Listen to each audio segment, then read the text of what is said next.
Shalom, kasih karunia dan damai sejahtera dari Tuhan Yesus ada dalam kehidupan saudara semua. Sahabat Petra yang dikasihi Tuhan, hari ini kita berjumpa kembali dalam Renungan Embun Pagi.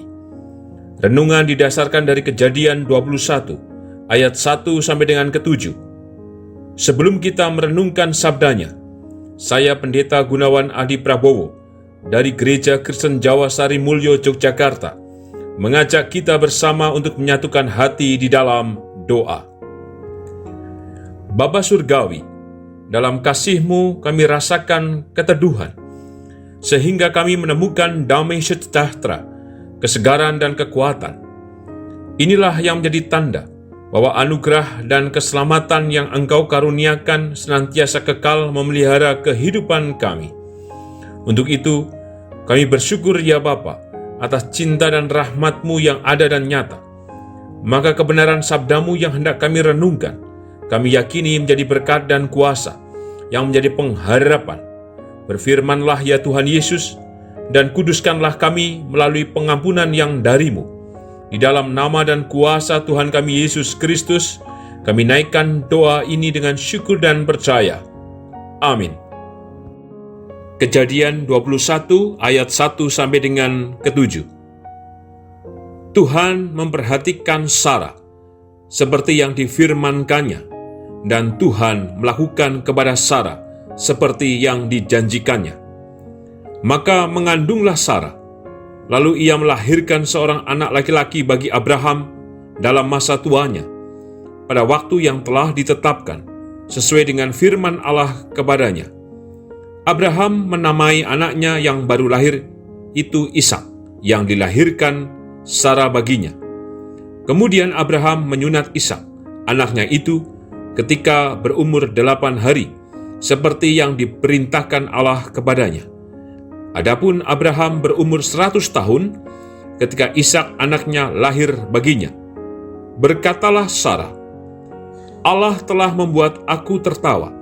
Setiap orang yang mendengarnya akan tertawa karena aku. Lagi katanya, siapakah tadinya yang dapat mengatakan kepada Abraham, Sarah menyusui anak? Namun, aku telah melahirkan seorang anak laki-laki baginya pada masa tuanya. Berbahagialah kita yang merenungkan sabda Tuhan dan berbahagialah kita yang percaya. Haleluya. Amin. Sahabat Petra yang dikasihi Tuhan, tema Renungan Embun Pagi hari ini adalah kelahiran Ishak. Selain Sarah, ada 2 tokoh perempuan dalam Alkitab yang mempunyai pergumulan yang sama dengan dirinya, yaitu soal memiliki keturunan.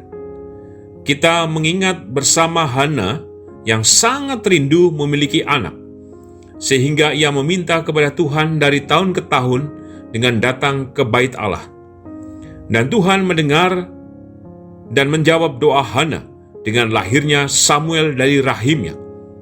Kita bisa membacanya dari kitab 1 Samuel pasal pertama ayat 1 sampai dengan 28. Tokoh selanjutnya adalah Elisabet. Ia dijelaskan telah tua dan mandul, tetapi anugerah Tuhan menyatakan kehendak yang mulia, sehingga Elisabet melahirkan Yohanes Pembaptis di masa tuanya. Lukas pasal pertama ayat 5 sampai dengan 25. 3 kisah perempuan ini menjadi menarik, bahwa hubungan yang benar dengan Tuhan menjadi penentu kisah kehidupan mereka dan suaminya. Hubungan inilah yang menjadi cara Tuhan menyapa mereka dengan membuka selubung kemandulan, yang menandakan Tuhan melampaui dari apa yang dipikirkan dan dikhawatirkan manusia.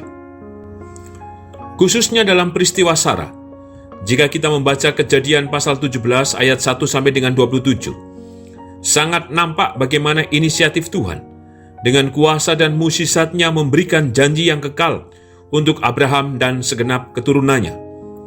Padahal situasinya Abraham belum punya keturunan. Untuk menggenapkan perjanjiannya, maka Tuhan mengatakan kepada Abraham di Kejadian 17 ayat 15 sampai dengan 16. Demikian sabdanya. Selanjutnya Allah berfirman kepada Abraham, tentang istrimu, Sarai, Janganlah engkau menyebut dia lagi Sarai, tetapi Sarah, itulah namanya. Aku akan memberkatinya, dan daripadanya juga aku akan memberikan kepadamu seorang anak laki-laki, bahkan aku akan memberkatinya, sehingga ia menjadi ibu bangsa-bangsa, raja-raja, bangsa-bangsa akan lahir daripadanya. Dari ayat ini menunjukkan bahwa ketika Tuhan berjanji, maka semua menjadi sempurna, termasuk hal-hal yang belum ada dan dianggap mustahil. Tuhan penuhkan dengan kuasa dan mukjizat-Nya demi perjanjian itu sendiri. Sekalipun Tuhan sudah menyatakan itu bagi Abraham, bukannya bersyukur dan percaya, malahan Abraham di Kejadian pasal 17 ayat 17. Demikian sabdanya, lalu tertunduklah Abraham dan tertawa, serta berkata dalam hatinya, mungkinkah bagi seorang yang berumur 100 tahun dilahirkan seorang anak, dan mungkinkah Sarah yang telah berumur 90 tahun itu melahirkan seorang anak? Respon Abraham antara percaya dan tidak percaya, yang di dalamnya bisa juga sanksi atas karya Tuhan, sehingga ia menjadi tertawa, entah sedang menertawakan Tuhan atau menertawakan dirinya yang sudah 99 tahun dan Sarah yang terpaut 10 tahun dengannya. Lalu bagaimana respon Sarah? Jika kita membaca Kejadian 18 ayat 10 sampai dengan 15, demikian sabdanya, dan firman-Nya, sesungguhnya aku akan kembali tahun depan mendapatkan engkau, pada waktu itulah Sarah istrimu akan mempunyai seorang anak laki-laki. Dan Sarah mendengarkan pada pintu kemah yang di belakangnya. Adapun Abraham dan Sarah telah tua dan lanjut umurnya, dan Sarah telah mati haid. Jadi tertawalah Sarah dalam hatinya, katanya, akan berahikah aku setelah aku sudah layu, sedangkan tuanku sudah tua? Lalu berfirmanlah Tuhan kepada Abraham, mengapakah Sarah tertawa dan berkata, sungguhkah aku akan melahirkan anak, sedangkan aku telah tua? Adakah sesuatu apapun yang mustahil untuk Tuhan? Pada waktu yang telah ditetapkan itu, tahun depan, aku akan kembali mendapatkan engkau. Pada waktu itulah Sarah mempunyai seorang anak laki-laki. Lalu Sarah menyangkal, katanya, aku tidak tertawa, sebab ia takut. Tetapi Tuhan berfirman, tidak, memang engkau tertawa. Dari teks ini menunjukkan apa? Sarah pun tertawa dan menertawakan bahwa dirinya akan mengandung, padahal ia telah mati haid. Tetapi di teks ini, Tuhan dengan terang mengatakan, adakah sesuatu apapun yang mustahil untuk Tuhan?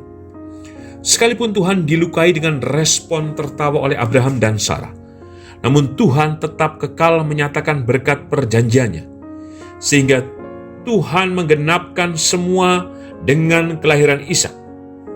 Di Kejadian 21 ayat 2, maka mengandunglah Sarah, lalu ia melahirkan seorang anak laki-laki bagi Abraham dalam masa tuanya, pada waktu yang telah ditetapkan sesuai dengan firman Allah kepadanya. Pesan apa yang kita terima? Yang pertama, perjanjian Tuhan dengan kita sebagai orang yang percaya adalah kekal. Sekali ia berjanji, maka selamanya kuasa dan keselamatannya menopang dan memelihara hidup kita. Maka inilah yang harus kita percayai, bahwa yang tidak mustahil dari Tuhan senantiasa dianugerahkan kepada kita. Jangan cepat mengambil keputusan terburu-buru. Mintalah kehendak Tuhan sekalipun menunggu. Abraham berusia 100 tahun dan Sarah berusia 90 tahun ketika Ishak lahir. Bukankah panjang waktu yang mereka harapkan? Untuk itu, percayalah, kasih Tuhan pasti menyatakan kehendak yang baik dan mulia untuk kita. Yang kedua, kemandulan bukan soal memiliki keturunan saja.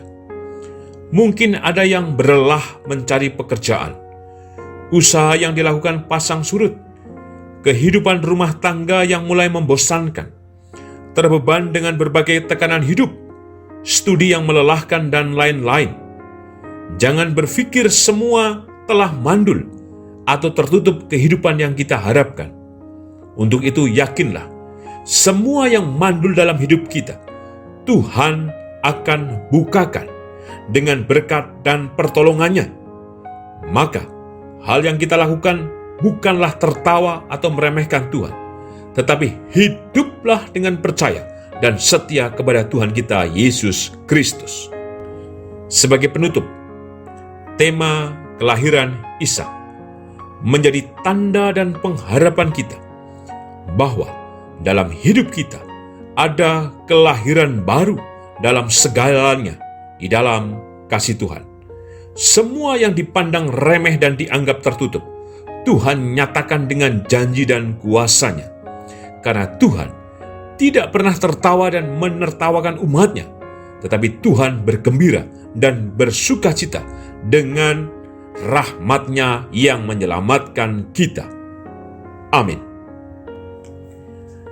Mari kita menyatukan hati di dalam doa. Kami mengucap syukur ya Tuhan akan kebenaran firman-Mu yang telah kami renungkan.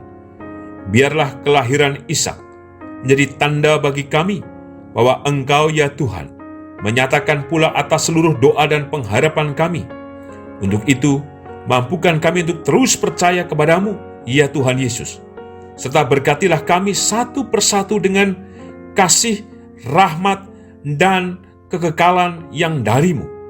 Di dalam nama Bapa, Anak, dan Roh Kudus, doa ini kami naikkan dengan syukur, berserah dan percaya. Amin.